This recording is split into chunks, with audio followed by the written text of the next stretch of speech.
Hello Pisces, Sun, Moon, Rising, and Venus signs. Kamusta kayo? Sana po nasa mabuti kayong kalagayan. Welcome back po sa Star Tarot. Kung bago kayo rito, welcome din kayo. Thank you sa inyong support. I truly appreciate it. God bless you all, Pisces. Po na mensahe po ninyo, number 20, Envy, Pisces. Maaaring merong someone dito na nakabantay sa inyo, no? Nagbabantay kung anong mga achievements ninyo, ano yung meron kayo, anong mga nangyayari sa inyo, something like that. Kasi yung taong ito, no, saksakan ng inggit sa inyo, Pisces. So siguro, no, if this message resonates with you, alam niyo kung sino to, no? Kasi mararamdaman niyo naman the way the person reacts, 'di ba? Kung kaharap ka, kung kausap ka, or kung dinededma ka, di ba? There is something with that person. Kaya for sure, alam niyo kung sino to, no, na naiinggit sa inyo. So, ingat na lang, no, ingat na lang. At as much as possible, iwasan na lang.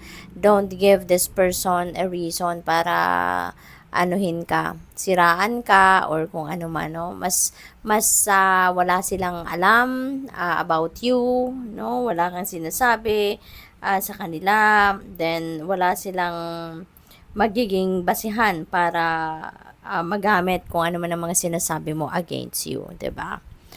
We have number 35, first chakra, Archangel Michael. Yan. So, this is about security, no?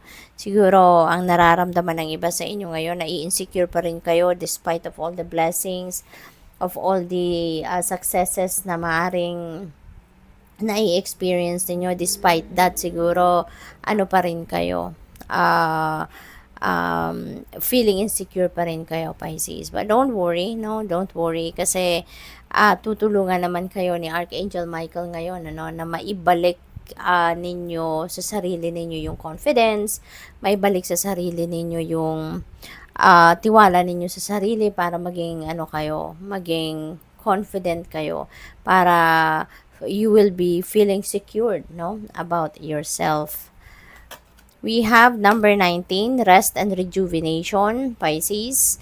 Pagod kayo, exhausted, burnout, kailangan ninyo ng pahinga, no? Kaya iniimbitahan kayo ngayon na mag-rest kayo, mag-rejuvenate kayo, no? Because this is what you really need right now. So, mag-ano kayo, mag-step back muna kayo ng kahit saglit lang, no? Sa kahit ano man ang inyong pinagkakaabalahan, ano man ang inyong pinagkakabisihan. Okay? Importanteng nagsa-self-care, importanteng nagpapahinga din para nang sa gayon you will always be on the right track, no? You will be kumbaga makakapag-concentrate kayo lagi, no? Sa mga bagay-bagay na kailangan ng oras, panahon at atensyon ninyo. Tsaka importante 'yon, no, na nakapagpapahinga dahil kapag pagod, 'di ba? Hindi tayo nakakapag-isip ng maayos, hindi tayo mapakali, 'di ba? Marami tayong iniisip na gagawin pero we can't perform the job, we can't perform the things that we need to do kasi kung kulang sa tulog, kung burnout na, 'di ba? So mas maiging umatras na lang kayo totally, atras kayo sa kung anong pinagkakabisihan, anong kinai-stressan, magpahinga, 'di ba? Muni-muni, magnilay-nilay, no? Time out muna kayo sa kung ano man ang inyong kinai-stressan or pinagkakaabalahan. Then, kapag nakapagpahinga na kayo, get back to it, 'di ba? So, 100% uli kayo. 'Di ba? So, mas makakapag-focus muli kayo. Mas mapaperform ninyo ng maganda, ng magaling, 'di ba? Kung ano man ang mga dapat ninyong gawin. We have number 46, the thinking man. Ayan. So, siguro you are, baka nag-aaral ang iba sa inyo, going back to school, or baka nagre-research, maybe you are nagsi-self-study siguro kayo. Kaya maaari naghahanap din kayo na makakatulong. Maybe you are seeking for mentors, naghahanap ng tutor, yung mga ganon, para matulungan kayo sa kung ano man ang gusto ninyong matutunan. What else? We have number 37, third chakra, Archangel Samuel.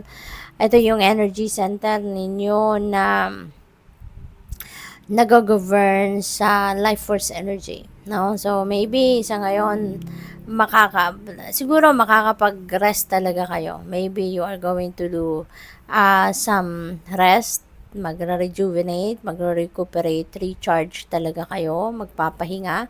Kaya parang may babalik na ninyo yung lakas, no? May babalik ninyo yung physical strength ninyo and vitality. Kaya magkakaroon kayo ng mas masiglang pangangatawan, no? Mas excited kayo, mas magiging optimistic and enthusiastic kayo about things. Kaya kung ano man din siguro dito yung inyong mga unfinished business, maaring yan ay babalikan din ninyo sa ngayon. Maaring yun ang ipaprioritize ninyo, tatapusin ninyo ito, no? So, good luck to that.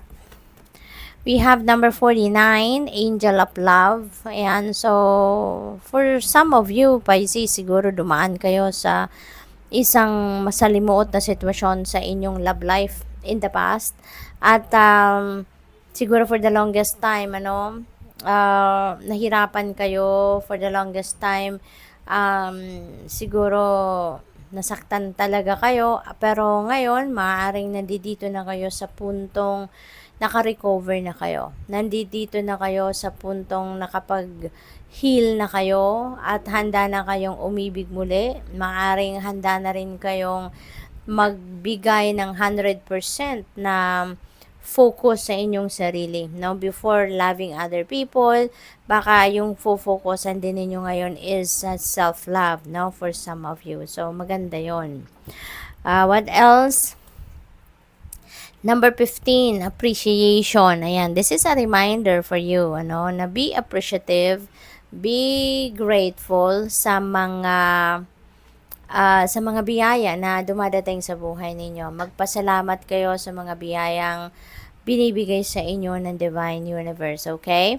At the more na marunong kayong mag-appreciate at marunong kayong mag-acknowledge ng mga biyaya sa inyo, marunong kayong magpasalamat sa mga blessings na dumadating sa buhay ninyo, mas marami pa ang ipapadala sa inyo, mas marami pang biyaya ang ibibigay sa inyo ng Divine Universe. Kaya learn to appreciate and learn to be grateful of all the blessings na binibigay sa inyo ng universe, okay? So you can expect more of that, no, na ipapadala sa inyo.